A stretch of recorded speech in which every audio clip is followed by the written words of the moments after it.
आप देख रहे हैं झारखंड फर्स्ट और मैं हूं रंजन कुमार। इस वक्त हम गिरिडीह में हैं। आप सब जान रहे हैं कि चुनावी का ये जो समर है ये शुरुआत हो चुकी है और मेरे साथ इस वक्त हैं दिलीप वर्मा जी। और जो गांडेय विधानसभा उपचुनाव होने वाला है ये एनडीए के प्रत्याशी हैं और हम इनसे जानने का प्रयास करेंगे कि आखिर इस जो आपको प्रत्याशी बनाए किन किन मुद्दों के साथ आप इस चुनावी समर में जाने वाले हैं। चलिए, धन्यवाद सबसे पहले, और आपको आभार कि आप हमसे कुछ मतलब कि जानने की इच्छा रखते हैं। सबसे पहले मैं आपके चैनल के माध्यम से अपने शीर्ष नेतृत्व, प्रदेश नेतृत्व को आभार और धन्यवाद देना चाहूँगा कि हमारे शीर्ष नेतृत्व और प्रदेश नेतृत्व ने हम पर यह विश्वास जताया और गांडेय जैसे महत्वपूर्ण उपचुनाव में मुझे प्रत्याशी के तौर पर गांडेय विधानसभा भेजा। इसके लिए पुनः मैं धन्यवाद देता हूँ। मुद्दे कई हैं, समय कम है। यह ऐसा उपचुनाव है जिसमें गांडेय की जनता को थोपा गया है कुछ लोभ, कुछ लालच और अपने स्थितियों को सामान्य करने के लिए, लेकिन अपनी परिस्थितियों को सामान्य करने के लिए राज्य की सरकार की जो संस्था है, जो लोग हैं, वो गांडेय की जनता को अस्थिर की गई। आज किसी भी क्षेत्र का जनप्रतिनिधि को लोग चुनते हैं तो 5 वर्षों के लिए चुनते हैं। परिस्थितियां अगर विपरीत हो, किसी तरह की घटना दुर्घटना हो तो उपचुनाव होती है, लेकिन अभी ऐसी कोई स्थिति नहीं थी कि गांडेय की जनता ने जिस पर भरोसा जताया था वो बीच में ही 1 साल पहले अपने विधानसभा क्षेत्र को छोड़ दे।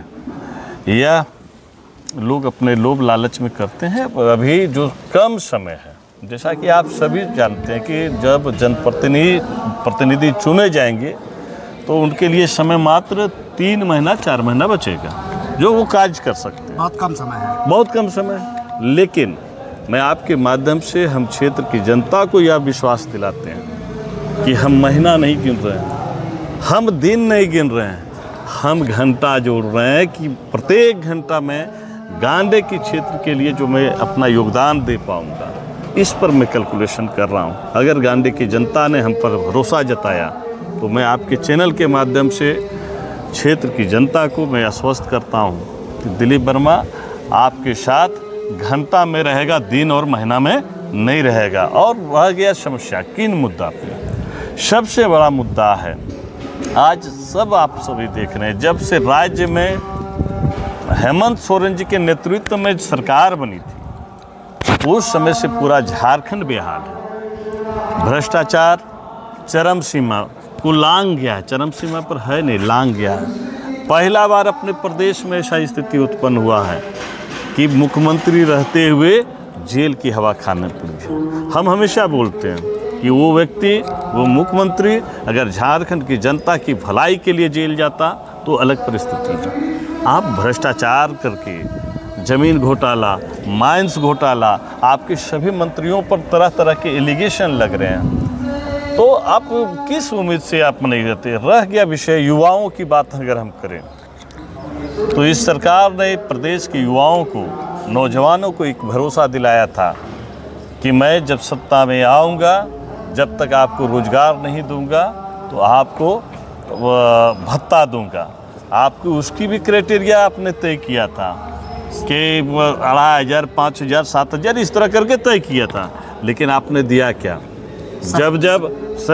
जब स्थितियां उत्पन्न हुई, इन्होंने परीक्षाओं का आयोजन किया, परीक्षाएं आयोजित हुए और भ्रष्टाचार की भेंट की बलि चढ़ गई। वो परीक्षाएं, प्रश्न पत्र लीक हुई और जैसा जानकारी है कि लाखों करोड़ों रुपया का ये खेला हुआ है।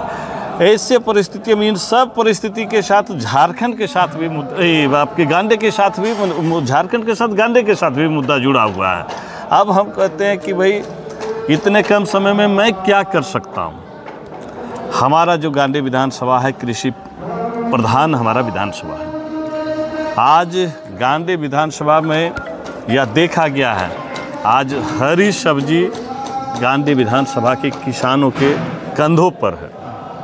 मुझे पता है कि मैं भी किसान परिवार से हूँ, मैं जानता हूँ कि हमारे किसानों की आवश्यकता क्या है।